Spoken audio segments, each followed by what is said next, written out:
नमस्कार दोस्तों, जय जोहार। मैं कौशल तिवारी और बिहनिया संझा में आपका स्वागत है। लोकसभा चुनाव में भारतीय जनता पार्टी की पराजय ने एक तरफ कट्टर हिंदूवादियों को बौखला दिया है तो दूसरी तरफ संघ को लेकर भी कई तरह के सवाल उठ रहे हैं। कहा जा रहा है कि संघ और भाजपा के बीच तालमेल की अभाव की वजह से यह स्थिति बनी है। तो क्या सचमुच संघ और भाजपा के तालमेल के अभाव की वजह से भारतीय जनता पार्टी पराजय की कगार तक जा पहुंची थी? कई धार्मिक नगरियों में, शहरों में हार की वजह भी क्या संघ और भारतीय जनता पार्टी के बीच तालमेल का अभाव था? हालांकि यदि मुझे व्यक्तिगत तौर पर कहा जाए तो मैं इन सब बातों को कभी नहीं मानता, क्योंकि संघ आखिर जाएगा कहां? संघ की मजबूरी यह है कि वह भारतीय जनता पार्टी को छोड़कर कहीं नहीं जा सकता और संघ की मजबूरी यह है कि उन्हें भारतीय जनता पार्टी के पक्ष में न केवल प्रचार करना पड़ेगा बल्कि उन्हें जिताने के लिए अपने पूरे सामर्थ्य भी लगाना पड़ेगा। तब ऐसी परिस्थिति में जो खबरें आ रही हैं वह क्या संकेत दे रही है? एक संकेत तो दे रही है कि मोदी सरकार के रहते या देश के प्रधानमंत्री नरेंद्र मोदी ने समूचे संघ को अपने घुटने के पल पल ले आया। याद कीजिए कि संघ में किस तरह के लोगों का कब्जा था और पिछड़े वर्ग के लोगों की भूमिका क्या होती थी। वे केवल कार्यकर्ता होते थे, लेकिन देश के प्रधानमंत्री नरेंद्र मोदी के ताकतवर होने के बाद संघ में बड़ा परिवर्तन आया और पिछड़े वर्ग, आदिवासी वर्ग से भी बड़ी संख्या में पदाधिकारी बनाए जाने लगे।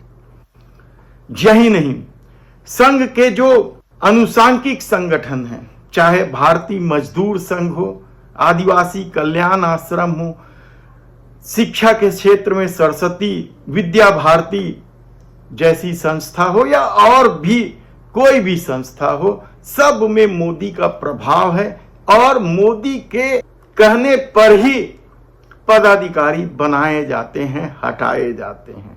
तब ऐसी परिस्थिति में जो चर्चा चल रही कि संघ नाराज हो जाएगा, संघ कैसे नाराज हो जाएगा? और सवाल तो यह है कि यदि संघ नाराज भी हो गया तो वह कहां जाएगा?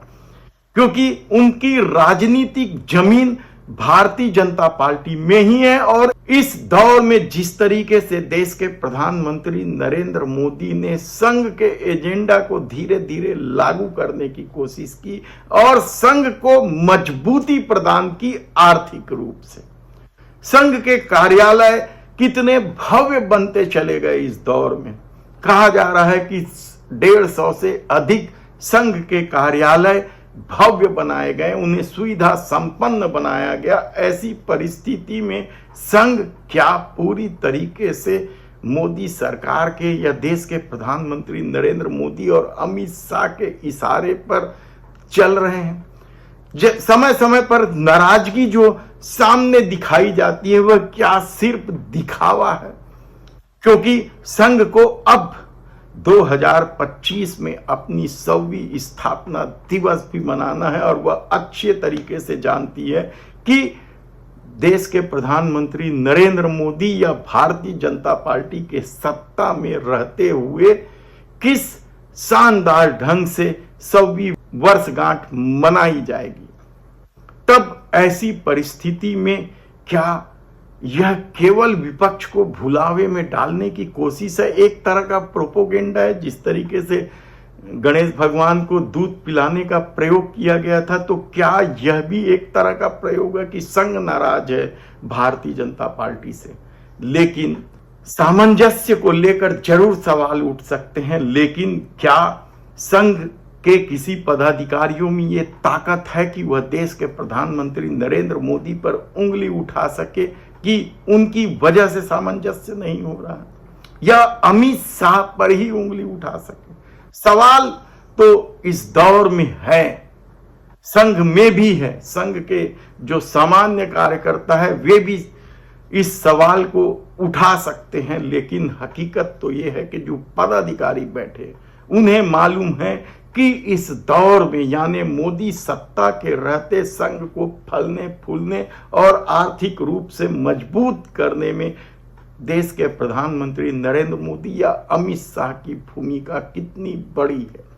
और ऐसी परिस्थिति में भले ही खबरें कुछ भी आ जाए, एक बात तो तय है कि संघ कहीं नहीं जाएगा, भले ही उसे देश के प्रधानमंत्री नरेंद्र मोदी अपने घुटने के नीचे बिठा कर रखे। हालांकि इस तरह का खेल अटल बिहारी वाजपेयी के दौर में भी सुनने समझने को मिला था, लेकिन ये मोदी सरकार का दौर है, ये अमित शाह का दौर है, जिनके सामने अच्छे अच्छे विपक्ष और उनकी पार्टी के नेताओं की बोलती बंद हो जाती है, तब भला संघ में जो उठ रहे हैं विवाद की बात वह कितना सही है देखना होगा। धन्यवाद।